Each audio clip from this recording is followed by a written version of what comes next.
Saudara-saudara yang dikasihi Tuhan Yesus Kristus, sebelum kita melakukan aktivitas kita dalam satu hari ini, terlebih dahulu kita mendengarkan firman Tuhan. Namun mari kita terlebih dahulu berdoa. Kasih karunia dan damai sejahtera dari Allah Bapa, Anaknya Tuhan Yesus Kristus, kiranya menyertai saudara sekalian. Amin. Firman Tuhan bagi kita hari ini tertulis dalam Kitab Yesaya pasal 53 ayat 5. Demikian firman Tuhan. Akan tetapi dia ditikam karena pemberontakan kita, dia diremukkan karena kejahatan kita. Ajaran yang mendatangkan damai sejahtera bagi kita ditimpahkan kepadanya, dan karena bilur-bilurnya kita disembuhkan. Demikian firman Tuhan. Saudara-saudara yang dikasihi Tuhan Yesus Kristus, tidak seorang pun di antara kita yang menginginkan penghinaan, ejekan, dan dijauhi oleh orang lain. Ketika hal itu terjadi, kita pasti memiliki perasaan seolah kita tidak layak ada di tengah-tengah dunia ini. Sebagian orang merespon hal itu dengan memberikan perlawanan, membenci dan tidak mau lagi berteman dengan mereka yang menyakitinya. Firman Tuhan hari ini membawa sebuah perenungan kepada kita, sebuah nubuatan Nabi Yesaya tentang hamba Allah yang menderita, yang merujuk kepada Tuhan Yesus Kristus. Setiap kali kita membaca ayat renungan hari ini, hati kita akan tersentuh oleh besarnya kasih Allah. Kita akan mengingat kembali bahwa Tuhan Allah telah menebus kita dari dosa dan dari kematian yang kekal. Dia datang dari surga ke bumi menjadi seorang manusia biasa dan menanggung semua penderitaan dan siksaan di dunia ini. Meskipun Tuhan Yesus tidak berdosa, Dia tanpa pamrih menanggung pelanggaran dan dosa-dosa kita untuk keselamatan dan kesembuhan kita, dan untuk bersatu kembali dengan Tuhan Allah. Sebab karena dosa, hubungan kita dengan Allah sudah terputus.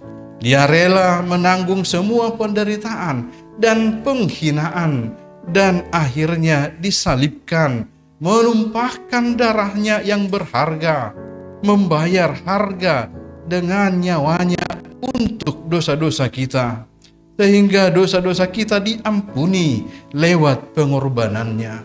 Saudara-saudara yang dikasihi Tuhan Yesus Kristus, luka dan penderitaan yang dialaminya menyembuhkan kita.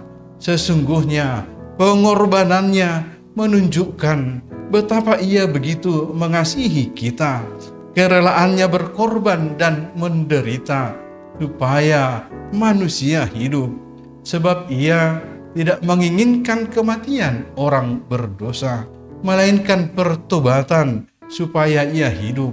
Karena begitu besar kasih Allah akan dunia ini, sehingga Ia telah mengaruniakan anaknya yang tunggal, supaya setiap orang yang percaya kepadanya tidak binasa, melainkan beroleh hidup yang kekal. Demikian dinyatakan dalam Yohanes pasal 3 ayat 16. Saudara-saudara yang terkasih dalam nama Tuhan Yesus Kristus, ada sebuah perenungan besar yang perlu kita renungkan bersama, bahwa Ia Tuhan yang kita sembah pun mengalami penderitaan, mengalami penghinaan demi menyelamatkan kita umat manusia. Maka dari itu, sebagai pengikut-pengikut Yesus Kristus, kita pun harus siap menerima penderitaan dan penghinaan demi menyatakan kebenaran Allah. Ada banyak tantangan, ada banyak penderitaan yang akan dialami oleh anak-anak Tuhan. Namun semuanya itu akan semakin menguatkan iman dan kepercayaan kita kepadanya. Berbahagialah kamu jika karena aku kamu dicela dan dianiaya, dan kepadamu difitnahkan segala yang jahat. Bersukacitalah dan bergembiralah karena upahmu besar di surga. Biarlah Bapak Ibu saudara-saudara yang terkasih dalam nama Tuhan Yesus Kristus, lewat renungan hari ini menguatkan dan memampukan kita semua untuk dapat meneladani pengorbanan kasih Allah di tengah-tengah kehidupan kita, agar kita juga semakin memaknai pengorbanan Tuhan Yesus Kristus di kayu salib. Dia mati karena dosa-dosamu, Dia mati karena dosa-dosa kita semua. Oleh karena bilur-bilurnya kita disembuhkan. Saudara-saudara yang terkasih dalam nama Tuhan Yesus Kristus, sekarang apa yang dapat kita persembahkan kepada Tuhan atas pengorbanannya di dalam hidup kita? Firman Tuhan berkata, persembahkanlah tubuhmu sebagai persembahan yang hidup, yang kudus, dan yang berkenan kepada Allah. Roma 12 ayat 1. Selamat meneladani pengorbanan dan kasih Tuhan Yesus Kristus di dalam hidup kita. Amin. Kita berdoa. Terima kasih Bapa di surga buat kasih anugerah-Mu yang menyertai kami hingga saat ini, sehingga memampukan kami Tuhan untuk melihat betapa begitu Engkau mengasihi kami lewat pengorbanan-Mu di kayu salib.